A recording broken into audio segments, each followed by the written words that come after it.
मैं मीनू जी जरा आपके पास एक दो चीजें मैं याद भी दिला दूं। उत्तराखंड में आप बैठी हुई हैं, उत्तराखंड में इसी देश में हरीश रावत जी की सरकार थी, उसको प्रेसिडेंट रूल लगाया था, यही मोदी सरकार थी, और उसको 46 दिन के अंदर सुप्रीम कोर्ट ने रिस्टोर किया था सरकार को। उसके बाद मुझे नहीं एक भी उसके बाद मुझे मेरी याद में ऐसा कोई भी निर्णय नहीं है जहां पे सुप्रीम कोर्ट ने उस एक गलती को अंडू करके सही को फिर किया हो, मेरी याद में नहीं है।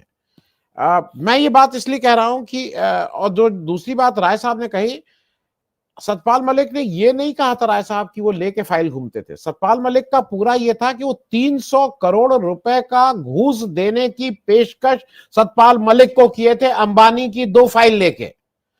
वो फाइल लेके घूमते थे ये नहीं है, घूस ऑफर किए थे, घूस मतलब रिश्वत। नाम भी बता दीजिए सर।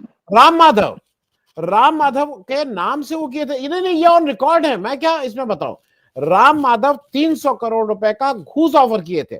ये वही राम माधव हैं जो कश्मीर में आग लगा के फिर मणिपुर में जाके आग लगा रहे हैं। ये नॉर्थ ईस्ट के इंचार्ज हैं। ये वो आरएसएस के ये इस तरह के नवरत्न हैं भाई। इनको आप जल्दी ही सरसंघचालक के रोल में भी पाइएगा अगले 5-10 साल में। अगर ये इस तरह से देश जलता रहा तो ये बहुत फ्रंट रनर है। ये 300 करोड़ के घूस की बात मैं इसलिए याद दिला दे रहा हूं, दर्शकों को ये याद रहना चाहिए कि राम माधव ही वो थे और जिसका नाम लेके कहा है सतपाल मलिक ने। उन्होंने एक वीक सा नोटिस भेजा था कि मानहानि का क्या हुआ, मानहानि का हमने तो नहीं सुना, उस मानहानि के मुकदमे में कुछ हुआ। राम माधव जी को पता हो तो जरा बताइएगा। मीनू जी, मेरा सिर्फ कहना यह है कि जैसे सुप्रीम कोर्ट ने हरीश रावत वाले केस में उसको रिस्टोर किया, बिहार वाले केस में बूटा सिंह वाले उसमें उसको सेट असाइड किया, लेकिन अब इतना मैनेज कर दिया गया है सुप्रीम कोर्ट कि वो कुछ करता नहीं है, डांटता है, बड़ा खराब काम है मीनू जी, आपने सुबह नमस्ते नहीं की थी, आपने बड़ा खराब काम किया। लेकिन ये सब खराब काम करने के बाद आप जाइए, ठीक है आपने नमस्ते नहीं की थी, आपने कुछ बदमाशी की। मैं इस पे कर रहा हूं क्योंकि ये पूरी जस्टिस नहीं है। आप अगर तमिलनाडु के उन लोगों के हक को आपने अगर वो किया, how to go about it, number 1। और दूसरा, जो स्टालिन साहब ने एक चीज शुरू की है, उनकी एक जो मुझे लगता है कि थोड़ा उनका हैंडीकैप ये है कि वो अंग्रेजी और हिंदी दोनों में, उन्हें वो तमिल में फ्लुएंट हैं, अपनी बात धड़ल्ले से कहते हैं, उसमें अंग्रेजी और हिंदी दोनों में दिक्कत है उनको। भाषा की दिक्कत कहीं भी हो सकती है, मैं उतने धड़ल्ले से अंग्रेजी नहीं बोल सकता हूं। मैं अपनी बात हिंदी में जितने तेजी से बोल सकता हूं उतनी तेजी से मैं दूसरी भाषा में नहीं कह सकता हूं। मैं इस पे भी कह रहा हूं कि क्या जो एक बहस शुरू की है स्टालिन साहब ने, वो एक बहस अहम है, क्योंकि उस बहस में बाकी राज्यों का कोई नहीं। बाकी राज्य तो इसी में है कि मंदिर कहां बनेगा, मस्जिद कहां दिखेगी, मस्जिद के नीचे मंदिर ढूंढो। लेकिन he is talking of a larger thing. मैं इन दोनों चीजों पे, इस पे on the verdict of supreme court, and Stalin जो एक इस फेडरल स्ट्रक्चर को बचाने की बात कर रहे हैं, उस दोनों पे आपका एक कमेंट। जी आनंद वर्धन जी, देखिए आपने जो अभी उत्तराखंड के जजमेंट की बात की कि सुप्रीम कोर्ट ने एक तरीके से रेस्टोर कराया, वापस हरीश रावत को मुख्यमंत्री बनाया और उनकी सरकार को वापस स्थापित किया, वो 2016 की बात थी। मतलब वो जमाना था कि तब तक जो सुप्रीम कोर्ट की थोड़ी बहुत रीढ़ की हड्डी बची हुई थी। सुप्रीम कोर्ट क्या, पूरा जुडिशरी में रीढ़ की हड्डी बची हुई थी। और जो इस मौजूदा निजाम की जो टिरानी है 2014 से 2016 तक का, वो फुल स्विंग में नहीं थी, दिखाई नहीं दे रही थी लोगों को कि ये किस हद तक जाएंगे। उसके बाद आप देखिएगा वो जजेस का, 4 जजेस की मीटिंग होना, प्रेस में आना, खुलेआम उन्होंने प्रेस कॉन्फ्रेंस किया, और उसके बाद से आपने देखा होगा कि किस तरीके से, चाहे राफेल का मुद्दा हो या कोई आपका ये राम मंदिर का जजमेंट हो या कोई भी मुद्दा हो, कोई भी मुद्दा, चाहे कोई भी जो, चाहे राज्यों के अधिकारों को लेके हो, कोई सिविल लिबर्टीज का हो, सब आधे अधूरे जजमेंट आए। और जो आपने अभी उत्तराखंड के संबंध में बात की, उसके बाद से देखिए महाराष्ट्र में किस्सा हुआ, थोड़ा बहुत मिलता जुलता किस्सा था वो उत्तराखंड से, लेकिन उसमें क्या हुआ कि काम तो गलत हुआ है लेकिन सरकार बनी रहेगी। उत्तराखंड में क्या हुआ कि नहीं, सरकार वापस फ्लोर टेस्ट देगी हरीश रावत, और पास कर जाते हैं तो फिर मुख्यमंत्री उनको रीइंस्टॉल किया जाएगा उनका पोजीशन को।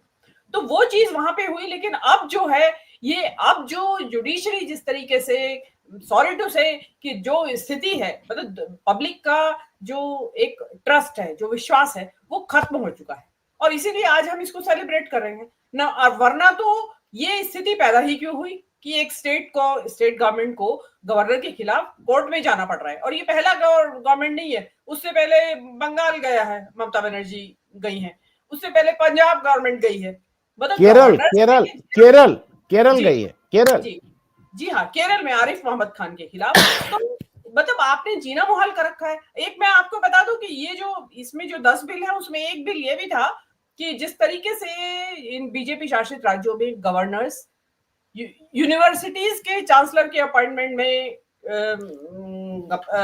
वाइस चांसलर के अपॉइंटमेंट्स में दखलंदाजी कर रहे थे, बीइंग द कुलपति होने के नाते। तो उसमें एक बिल ये भी था कि स्टेट रन जो यूनिवर्सिटीज है, जो तमिलनाडु के राज्य द्वारा संचालित जो यूनिवर्सिटीज है, उनका चांसलर गवर्नर नहीं होगा। ये एक बिल था उसमें। तो अब क्योंकि उसको डिम्ड मान लिया गया है कि सिग्नेचर हो गए हैं, तो अब वो आज से वो गवर्नर नहीं रहे तमिलनाडु की यूनिवर्सिटीज के, जो तमिलनाडु राज्य द्वारा संचालित है। तो उनका जो है, जो भी उनका जो गवर्नर महोदय का था, वो देखिए आईपीएस ऑफिसर है, कानून की भी जानकारी रखते होंगे, लेकिन क्योंकि उनको एक विशेष मिशन के तहत भेजा गया कि काम में रोड़े अटकाओ और अड़ंगे अटकाओ ताकि सरकार अनपॉपुलर हो जाए पब्लिक के बीच में। मतलब कोई भी जो पब्लिक वेलफेयर के डिसीजंस हैं वो सरकार को मत लेने दो, ऐसे बिल्स पास मत होने दो जिसमें कि पब्लिक वेलफेयर का कोई बात हो रही हो या गुड गवर्नेंस की कोई बात हो रही हो। तो वो पूरी वफादारी से निभा रहे थे। जो आपने बताया कि राष्ट्रगान नहीं गाने देंगे या जो स्पीच नहीं पढ़ने देंगे, मतलब हर तरीके का वो वहां पे इंटरफेरेंस कर रहे थे। और वो बिल्कुल जैसे कि भाजपा शासित राज्यों में राज्यपाल बीजेपी के एजेंट के तौर पे काम करते रहते हैं। वो धनखड़ जी का ले लीजिए, आप कोश्यारी जी का ले लीजिए, कोश्यारी जी ने क्या क्या नहीं किया बीइंग गवर्नर ऑफ महाराष्ट्र। मतलब उद्धव ठाकरे की सरकार आई, जो विधान परिषद जो उनका वहां का जो अपर चैम्बर है, उसमें 12 एमएलसीज का नॉमिनेशन किया जाता है। उन्होंने रिकमेंडेशन भेज दी, 1.5 साल हो गया, 2 साल, और कोविड का बहाना लगा कि वो नॉमिनेशन नहीं करने दे रहे। और उसके बाद आपको पता ही है, सुबह ही 4 बजे सेशन, वो सुबह ही 4 बजे उन्होंने शपथ ग्रहण करवा दी थी। तो किस किस तरीके से जो करते, ऐसी किरण बेदी जो पुडुचेरी की गवर्नर थी, मतलब वो उस स्कीम को पास नहीं होने दिया उन्होंने जो कि फ्री राइस की जो स्कीम जनता के लिए थी या बूढ़ों के लिए पेंशन थी। वही अगेन कि जो पब्लिक वेलफेयर की जो स्कीम्स है उनको पास ना होने दो। तो वो चीजें जो चल रही हैं, ये जो संघीय ढांचा है जो इस देश का, उसको जो तहस नहस करने की या जो उसमें कन्फ्रंटेशन पैदा करने की कोशिश की जा रही है सरकार द्वारा, उसके ऊपर ही तमाचा है। अब ये तो है नहीं कि वो एक ही गवर्नर के ऊपर लागू होगा, ये तो अक्रॉस द स्पेक्ट्रम जितने भी स्टेट्स के गवर्नर्स हैं उनके लिए बाइंडिंग हो गई कि भाई 1 से 3 महीने तक का टाइम है आपके पास, बिल आपको पास करके देना पड़ेगा। और देखिए गवर्नर जो है एक रबर स्टैंप है, जो कॉन्स्टिट्यूशन की भी जो अगर आप व्याख्या करेंगे तो उसमें आप उसकी विवेकाधीन शक्तियां हैं, लेकिन वो इन मामलों में नहीं है, खासकर जो राज्य की विधानसभा द्वारा पास बिलों के द्वारा। और मेरे से बेटर प्रोफेसर साहब बताएंगे कि कौन से जो उनकी विवेकाधीन शक्तियां हैं, वही जो कि अगर आपको उनको किसी भी दल को बहुमत नहीं मिल रहा है तो उनके विवेक पे है ये आधारित कि वो कौन से दल को बुलाए, उसमें आप उसको चैलेंज करना थोड़ा मुश्किल होता। या कोई जो केंद्र शासित जो राज्य हैं उनकी अगर आपको सॉरी जो ऐसे राज्य है जिनकी आपको एडिशनल चार्ज दे दिया गया है, तो उसके बारे में आपको है कि आप अपनी मर्जी से ले सकते हैं। लेकिन ऐसा नहीं कि आप विधानसभा के और 10-10 महीने हो गए, मतलब 10-10 बिल हो गए, और 2020 के भी बिल है उसमें आनंद वर्धन जी, जो 2020 से और सरकार के अब दूसरा चुनाव होने के लिए जा रहा है और वो अभी तक बिल पास नहीं हुए हैं। तो इस तरीके का आप साफ दिखाई दे रहा है कि आपको अगर तमिलनाडु जीतना है ना, तो आप सरकार के काम में अड़ंगे अड़ा के नहीं जीत सकते। मतलब आप और कोशिशें कर रहे हैं, आप राजनीतिक कोशिश जो कर रहे हैं अपने प्रचार प्रसार के द्वारा, जो भी कुछ कर रहे हैं, लेकिन हुआ क्या है, नील बटा जीरो, कुछ हासिल हुआ नहीं है।